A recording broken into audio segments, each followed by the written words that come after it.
IEBC mtazamaji, nadhani unaifahamu. IEBC ni tume ambayo inasimamia masuala ya uchaguzi nchini Kenya hapa, na kuna jambo lake ambalo nataka tulizungumzie kiasi. Kuna sheria mpya ambayo wameweza kuitoa sasa hivi. Nitakwenda kukuelezea ni sheria gani ambayo hii IEBC wameitoa sasa hivi.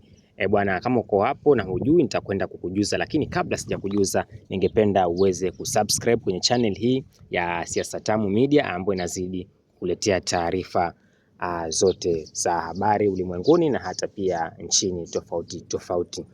Bwana, IEBC kama ambavyo nimekujulisha ama nimekutaarifu kuwa ni tume fulani ambayo inasimamia masuala ya uchaguzi nchini Kenya hapa, kuanzia uchaguzi mdogo hadi uchaguzi mkuu wa rais. Bwana, inasema kwamba sasa hivi tunapoelekea, yani Kenya tunapoelekea kwenye uchaguzi mkuu ambao ni 2027 mwaka ujao, bado mwaka mmoja ama bado miezi kama 8 hivi tuelekee kule kwenye uchaguzi mkuu wa Kenya.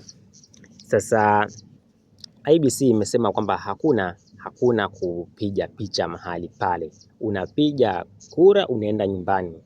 Yaani kiufupi hakuna kupiga picha. Hata ukaingia na simu ni kwa ajili tu ile mtu kama amekupigia una receive, unaongea naye, lakini masuala ya kuchukua video, kupiga picha, bwana, hakuna mambo kama hayo ambayo yataruhusiwa pale. Kurekod nini, hakutaruhusiwa kitu kama hicho bwana. Hiyo ni sheria mpya ambayo imetolewa na IEBC. Sije kuwa uko hapo mtazamaji na hujui sheria hii, ufike pale uanze kupiga picha ama uanze kurekodi video, bwana, utakula kichapo chengine hatari bwana. Ni sasa hivi nimekujulisha, mambo ni kama hayo, hakuna tena kupiga picha. Sio kama vile zamani unaenda unapiga picha juu unajirekodi.